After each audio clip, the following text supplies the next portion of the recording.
नमस्कार, स्वागत छ यहाँलाई नेप्से ट्रेडरमा। यो चाहिँ म हिजोको भिडियोको टेक्निकल एनालिसिस र मार्केट रिलेटेड अपडेट लिएर आएको छु। हिजो चाहिँ मैले भिडियो बनाउन पाइनँ, अलिकति बिरामी पनि थिएँ म। र अब हिजो अस्तिको तुलनामा चाहिँ हिजो चाहिँ मार्केट -10.87 पोइन्टले झरेको छ, जुन चाहिँ -0.57%ले हुन आउँछ। त्यस्तै टप गेनरको कुरा गर्नुहुन्छ भने चाहिँ एसएमएच, केडिएल, आरएसटिसी, एनएलजी, एसएचएल, एसएमएफबिएस, एमएमएफडिबी र एसडब्ल्युएमएफ र त्यस्तै एमएलबिएस र युएलबिएसएलले चाहिँ सबसे धेरै कमाएका छन्। यिनीहरूमध्ये चाहिँ धेरै जस्तो लघुवित्तहरू पनि रहेका छन् हैन। त्यस्तै यो केडिएल भनेको त अब भर्खरै यो दुईटा है, यो एसएम सुपरमाई, केडिएलहरू चाहिँ भर्खरै आइपिओबाट लिस्टिङ भएका कम्पनीहरू भए हैन। त्यही भएर यिनीहरूको अझै पनि बढ्ने क्रम चाहिँ जारी नै रहेको छ। त्यस्तै टप लुजरको कुरा गर्नुहुन्छ भने चाहिँ आदर्श लघुवित्त, जाल्पा, एसएमबी, बीबीसी, एमकेएलबी, विन लघुवित्त, आरएचजिसिएल, जिएमएफबिएस यो पनि एउटा लघुवित्त रहेको छ। एसडब्ल्युबिबिएल, एसएचएलबीले चाहिँ सबसे धेरै घाटा बेहोर्नु परेको छ है। त्यस्तै टप टर्नओभरको कुरा गर्नुहुन्छ भने चाहिँ शिवम सिमेन्ट, एचडिएल, एनआइसिए, जेबीएलबी, नबिल, एसएचएल अनि एसियन लाइफ इन्सुरेन्स, एसएचपिसी, एनआरआइसी र एलआइसीको चाहिँ सबसे धेरै कारोबार भने आएको छ। अब जेबीएलबी भनेको एउटा एकदमै आकर्षक स्टक रहेको कारणले यसमा धेरै मान्छेहरू इन्ट्रेस्टेड भएका हैन। र जस किनबेच चाहिँ एकदम धेरै भइरहेको छ जेबीएलबी। र यसमा मैले अपर्च्युनिटी पनि हेरेको छु। त्यो हिसाबले तपाईहरु त्यसलाई पनि वाच लिस्टमा हेर्दै गर्न सक्नुहुनेछ। अब भिडियोमा अगाडि बढ्नुभन्दा अगाडि चाहिँ म तपाईहरुलाई यो च्यानलमा नयाँ हुनुहुन्छ भने सब्स्क्राइब गरिदिनु होला र भिडियोलाई लाइक पनि गरिदिनु होला भनेर अनुरोध गर्दछु। त्यस्तै अब टेक्निकल एनालिसिस जानुभन्दा अगाडि चाहिँ हामी के गर्छौं भन्दाखेरि सेक्टरहरुको के कस्तो योगदान छ भनेर हेरौं हैन। सो नेप्से चाहिँ ओभरअलमा घट्दाखेरि चाहिँ -0.57 ले घटेको छ। त्यस्तै हामी बैंकिङ इन्डेक्स छ, किनभने बैंकिङ इन्डेक्स भनेको चाहिँ एउटा हाई क्याप सेक्टर भएको भएर चाहिँ यसले चाहिँ मार्केटलाई डाइरेक्ट असर गर्ने खालको सेक्टर भएको कारणले गर्दाखेरि चाहिँ यसको एकदमै महत्त्वपूर्ण रोल रहेको छ। यो चाहिँ -0.42% ले झरेको छ। त्यस्तै यो अङ्कको हिसाबमा चाहिँ -5.15 मा चाहिँ यसको इन्डेक्स झरेको छ। त्यस्तै अर्को एउटा सेक्टर ल्याएको छ डेभलपमेन्ट ब्याङ्क हैन। यिनीहरू चाहिँ अब बुल आएको बेला एकदमै तेजीले बढ्ने खालका लिडर सेक्टर भनेर पनि मानिन्छ, लो क्याप, मिड क्याप हैन।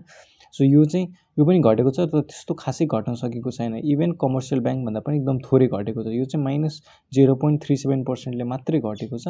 त्यसै अर्को छ फाइनान्स है। फाइनान्स चाहिँ धेरै घटेको छ, -0.99% ले घटेको छ हैन। र यसको चार्ट पनि हेर्न सक्नुहुन्छ, यो ट्याक्कै आफ्नो सपोर्टको लेभलमा आएको छ। र अरु बेला चाहिँ मार्केट 1800 1900 तिर हुँदाखेरि चाहिँ तपाईको 1900 हुँदाखेरि पनि पहिला पनि यतैतिर आएको थियो हैन। र 1800 झर्दै जाँदाखेरि चाहिँ यसको सपोर्ट चाहिँ 1458 तिर आएको थियो। अब 1900 बाट सपोर्ट लिन्छ भने चाहिँ हामीले यहीँनिर पार्शियल बाइ गर्नुपर्ने हुन्छ।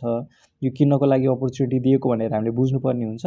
र यो 1800 सम्म जान्छ भने झनै राम्रो, हामीले अझै सस्तोमा स्टक पाउँछौं भनेर अब हामीले बुझ्नुपर्ने हुन्छ। किनभने अब यो भन्दा तल जाने सम्भावना खासै धेरै छैन, जानु पनि सक्छ तर त्यस्तो धेरै चाहिँ छैन। त्यस्तै अर्को एउटा सेक्टर छ कि म्यानुफ्याक्चरिङ हैन। त्यो हेरौँ यसलाई एकचोटी। सो म्यानुफ्याक्चरिङ चाहिँ एकदमै यो भन्दाखेरि लास्ट टाइम जुन 1800 थियो त्यो भन्दा पनि एकदमै तल आएको छ। सो यसमा म्यानुफ्याक्चरिङमा पनि राम्रो एउटा स्विङ चाहिँ आउने पोसिबिलिटी छ। किनभने अरु सेक्टरहरु खासै नघटिरहेको बेला चाहिँ म्यानुफ्याक्चरिङ हिजो अस्ति 1800 हुनुभन्दा पनि झन् तल गएको छ। त्यही भएर यसमा चाहिँ हामीले अझै भ्याल्यु पाउन सक्छौं है। त्यस्तै अर्को छ अरु कुन छ सेक्टरहरु, चोटी यतातिर गएर पनि हेरौँ। हामीले बैंकिङ हेरौँ, ट्रेडिङ हेरेको छौं, ट्रेडिङ इन्डेक्स हेरौँ। सो ट्रेडिङ इन्डेक्स पनि घटेकै हुनुपर्छ, त्यसमा त्यस्तो धेरै कम्पनी त छैन। तर यो चाहिँ यसमा चाहिँ एउटा डजी क्यान्डल भएको छ हैन।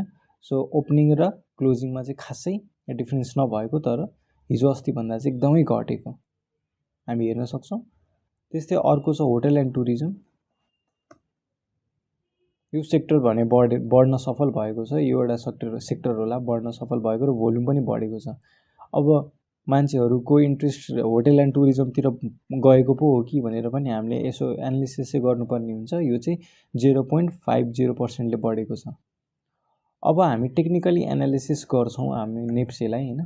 सो नेप्सेलाई टेक्निकली एनालिसिस गर्दाखेरि चाहिँ एउटा भोल्युम बढ्दै गएको छ, जुन चाहिँ आफूमा नकारात्मक कुरा मानिन्छ हैन।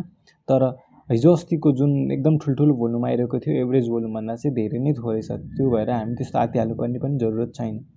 त्यस्तै एमएससिडी एकचोटि लगाइ हेरौँ, जसमा चाहिँ हामीले बाई सिग्नल पाएका थियौँ र बाई सिग्नल स्टिल भ्यालिड छ र हिस्टोग्राम पनि पोजिटिभ लाइनमा बढिरहेको स्थिति छ अहिले है। एमएससिडीले चाहिँ एकदमै ढिलो ल्याकिङ गर्छ, तर दिएको चाहिँ एकदमै एक्युरेट हुने अहिलेसम्मको हाम्रो यहाँ पनि हेर्न सक्नुहुन्छ हैन। यहाँ हेर्दाखेरि के देखिन्छ भन्दाखेरि यहाँ पनि बाई सिग्नल दिँदाखेरि चाहिँ मार्केट निकै राम्रोसँग बढेको थियो हैन। यसले बाई सिग्नल दिँदा त घट्न त यहाँ पनि घटेको हो नि हैन।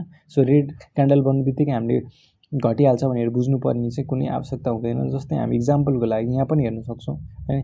यहाँबाट पनि एमएससिडीले बाई सिग्नल दिएको थियो, त्यसपछि लगातार 2-3 दिन घट्दा हैन यहाँसम्म घटिराख्दाखेरि पनि एमएससिडी स्टिलले बाई सिग्नल नै जेनेरेट गरेको भएर मार्केट चाहिँ अन्ततः के भयो त भन्दाखेरि बढेरै छोड्यो हैन। सो एमएससिडी ल्यागिङ चाहिँ हुन्छ, तर एकदमै एक्युरेट रिजल्ट दिने गर्छ है। अब मान्छेहरूले चाहिँ यहाँनिर बाई सिग्नल सेल सिग्नल नदिँदाखेरि यहाँबाट बाई सिग्नल दिएको थियो। सो यहाँ पनि हेर्न सक्नुहुन्छ बढेरै गयो। सो एमएससिडीको चाहिँ हिस्ट्री कस्तो छ भन्दाखेरि चाहिँ एक्युरेट रिजल्ट दिने गर्छ हैन। सो त्यस कारणले चाहिँ हामीले एमएससिडीको थ्रुबाट पनि नेगेटिभ भइहाल्नुपर्ने कुनै पनि आवश्यकता आइसकेको चाहिँ छैन। त्यस्तै अर्को एउटा महत्त्वपूर्ण इन्डिकेटर छ आरएसआई। सो आरएसआई चाहिँ पक्कै घटेको हुनसक्छ हैन। सो यहाँ हेर्न सक्छौँ एउटा आरएसआईले चाहिँ एउटा सानो करेक्सन लिएर मार्केटमा अझ धेरै स्ट्रेन्थ बटुलेर चाहिँ मार्केट बढ्न सक्ने रणनीति पो हो कि हैन। सो आरएसआई चाहिँ 36.83 को पोइन्टमा आएको छ, जुन चाहिँ हिजो अस्तिको भन्दा चाहिँ अलिकति घटेको। त्यस्तै अर्को एउटा महत्त्वपूर्ण इन्डिकेटर छ बोलिङ्गर ब्यान्ड। यो लगाएर हेर्दाखेरि चाहिँ के देखिन्छ भन्दाखेरि बोलिङ्गर ब्यान्ड चाहिँ लोड भएन जस्तो लाग्यो मलाई। एकचोटि म फेरि लोड गर्छु, सरी मैले बिबिसी चाहिँ खोलेछु। बोलिङ्गर ब्यान्ड लगाएर हेरौँ हैन। सो बोलिङ्गर ब्यान्डले के भन्छ भन्दाखेरि अब मैले के भनेको थिएँ भन्दाखेरि अब जबसम्म लोवर ब्यान्डलाई छोड्दैन हामी पोजिटिभ हुन सक्दैनौँ हैन, नेगेटिभ सेन्टिमेन्ट हावी छ भनेर भनेको थियौँ हैन। त्यस्तै यसले चाहिँ अहिले लोवर ब्यान्डलाई छोडिसकेको छ र यो बोलिङ्गर ब्यान्ड पनि खुम्चिरहेको स्थिति छ। यस्तो केसमा चाहिँ अप्पर अथवा लोवरतिर फेरि एउटा ब्रेकआउट दिने चान्सेस हुन्छ र घटेर आउँदाखेरि चाहिँ फेरि तलतिरै ब्रेकआउट दिने सम्भावना चाहिँ धेरै थोरै रहेको छ, न्यून रहेको छ र सपोर्टको एरिया पनि नजिकै भएको भएर चाहिँ यहीँबाट बढेर जाने चान्सेस पनि हामीले देख्छौँ है त। अब केही स्क्रिप्ट ल्याएको छु मैले। सबैभन्दा पहिले चाहिँ मैले JBLB जीवन विकास लघु वित्त, यो मान्छेहरूको रोजाइको पनि चोइस भएको भएर यो स्क्रिप्ट मैले छानेको छु हैन। अब यहाँ हेर्न सक्नुहुन्छ यसमा चाहिँ अब यो जुन एउटा बोलिङ्गर ब्यान्डले एउटा ब्रोड फैलिएको थियो, त्यो चाहिँ खुम्चिँदै गएको छ हैन। र एमएससिडीले पनि बाई सिग्नल जेनेरेट गर्न खोजिरहेको छ र सेलरको स्ट्रेन्थ पनि हेर्न सक्नुहुन्छ कम भइरहेको छ है। सो यसले चाहिँ अब आगामी दिनमा बढेर जाने सम्भावना निकै राम्रो देखाएको छ। हामी हेर्छौँ भने यो आइपिओ आएदेखि खासै घट्न मानिरहेको, खासै नघटेको स्क्रिप्टमा मानिन्छ JBLB र यसको घट्ने कारण चाहिँ के हो म एकछिनमा कुरा गर्छु। तर यहाँ हेर्न सक्नुहुन्छ यसको लोएस्ट पोइन्ट नै कति थियो भन्दाखेरि जुन यो आइपिओबाट लिस्टिङ हुनु बित्तिकै केही टाइममै झर्दाखेरि 2130सम्म आउन चाहिँ आएको थियो। त्यसपछि यसले कहिले पनि 2130मा हामीलाई किन्ने मौकै दिएन यसले है। यो खासमा यो प्राइस त एडजस्ट पछिको प्राइस हो 2000-3000 भनेको, तर एडजस्ट हुनुभन्दा अगाडि त यसको मूल्य त 5500 तिर थियो हैन। र त्यसपछि यो त्यत्रो बेरिस झर्दाखेरि पनि बेरिस हुँदाखेरि पनि यो खासै झर्न नसकेको स्क्रिप्ट, एकदम फन्डामेन्टली स्ट्रङ भएको स्क्रिप्ट थियो। तर यसको केही रिपोर्टहरूले गर्दा हैन अब लघुवित्तहरूमा अलिकति कडाइ भएको थियो हाम्रो राष्ट्र ब्याङ्ककोबाट हैन। त्यही भएर यसमा चाहिँ एउटा राम्रो रिपोर्ट निकाल्न सकेन, राम्रो कमाउन सकेन। तर पनि यो फन्डामेन्टली चाहिँ एकदमै स्ट्रङ कम्पनी हो र यो अरू लघुवित्त भन्दा चाहिँ यसको क्याप पनि ठुलो छ। यो हिसाबले यो अलिकति फन्डामेन्टली स्ट्रङ हैन, डुब्न नसक्ने, डुब्ने चान्स एकदम न्यून भएको कम्पनी यसलाई मान्न सक्छौँ। र त्यस पछाडि चाहिँ एउटा लघुवित्त रिलेटेडको एउटा एकदम ब्याड न्युज आयो हैन, कि लघुवित्तहरूले पैसा खाएर भाग्छन्। त्यस पछाडि चाहिँ यसले लगातार घटेको। सो यसलाई चाहिँ यस्तो हल्लालाई चाहिँ हामीले किन्ने अपर्च्युनिटी भनेर लिन सक्छौँ हैन। अब एकचोटि यसलाई हेरौँ, यसको प्राइसले के कस्तो एक्सन देखाएको छ भन्दाखेरि हामी यहाँ हेर्न सक्छौँ के देखिन्छ भन्दाखेरि यहाँ हेर्नु। सो यहाँनिर घट्ने रोकिएको पो हो कि अब बोलिङ्गर ब्यान्डले यसरी नै घचिट्दै तलतिर गएको भए चाहिँ यस्तै एउटा अझै डाउन ट्रेन्ड जाने चान्सेस हुन्थ्यो हैन। तर यहाँ चाहिँ एउटा सपोर्ट लिएको छ, यो चाहिँ अल टाइम लो हुन पनि सक्छ। यसपछि हामीले सायद यति लोमा कहिले किन्न नपाउने पनि स्थिति रहन सक्छ हैन। त्यस्तै अब हामी यसको इन्डिकेटरहरूले के भनिरहेको छ त्यतातिर अलिकति हेरौँ हैन। सो आरएसआई चाहिँ हेर्नुहुन्छ भने एकदमै तल हैन, 10 को हाराहारी, जुन चाहिँ यो सेक्टरभरिमा कुनै पनि गएको छैन, त्यतिसम्म पुगेर बल्ल चाहिँ यसले अपस्ट्रिङ लिएको छ। भनेपछि यो एरियामा त हामीले किन्नलाई सोच्नै पर्दैन। इन्भेस्टिङ हो भने त हामीले यो किन्नलाई सोच्नै पर्दैन। त्यस्तो राम्रो कम्पनी हामीले यति सस्तो मूल्यमा पाइरहेको छौँ भने हामीले यो किन्नको लागि हेर्न सक्छौँ। र तपाईँ यदि अहिले नेपाल स्टक एक्सचेन्ज त खुलेकै छैन, यो खुलेको भए तपाईँ यहाँ हेर्न सक्नुहुन्थ्यो। JBLB चाहिँ एउटा टप डिमान्ड भएको र टप एक्टिभ स्क्रिप्टमा पनि देखिएको छ है। सो मान्छेहरूको रोजाइ चाहिँ JBLBतिर फेरि बढ्दै गएको हैन, हामी हेर्न सक्छौँ।